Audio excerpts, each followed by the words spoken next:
মাস দুয়েক আগেও কলকাতার নিউ মার্কেট, মার্কুইজ স্ট্রিট গিজগিজ করত বাংলাদেশের মানুষে।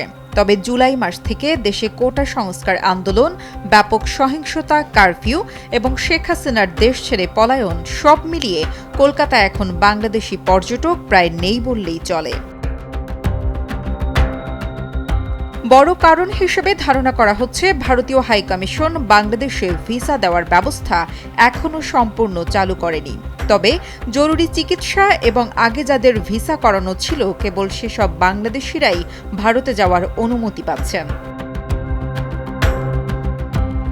কলকাতার নিউ মার্কেট, মার্কুইজ স্ট্রিটের আশেপাশেই মূলত বাংলাদেশি পর্যটকরা থাকেন, করেন কেনাকাটা। সারা বছর ওই সব এলাকায় বাংলাদেশি পর্যটকদের ভিড় লেগে থাকে।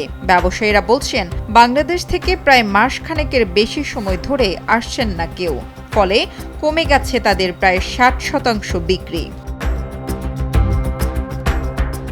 জনপ্রিয় এই এলাকাতে রয়েছে বহু হোটেল, রেস্তোরাঁ, যারা মূলত বাংলাদেশি পর্যটকদের ওপরে নির্ভর করেই ব্যবসা করে থাকে।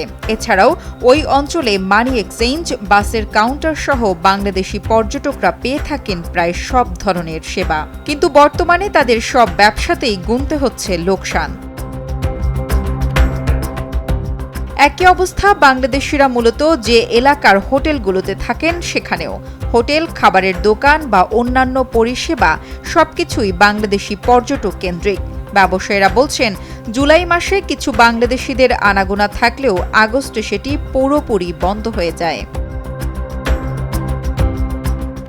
বাংলাদেশ থেকে যারা ভারতে যান তাদের একটা বড় অংশের উদ্দেশ্য চিকিৎসা করানো। কলকাতা, ভেলোর, চেন্নাই, বেঙ্গালুরু, দিল্লি কিংবা মুম্বাই বহু বেসরকারি হাসপাতালে সব সময় লেগে থাকে বাংলাদেশি রোগীদের ভিড়। কিন্তু বর্তমানে রোগীর উপস্থিতি না থাকায় ধস নেমেছে হোটেল ব্যবসায়। ব্যবসায়ীরা বলছেন, কয়েক মাস আগেও তাদের হোটেলের 60 থেকে 80% অকুপেন্সি রেট ছিল, এখন সেটা নেমে এসেছে মাত্র 30%। নুসরাত জাহান কলি, কালের কণ্ঠ।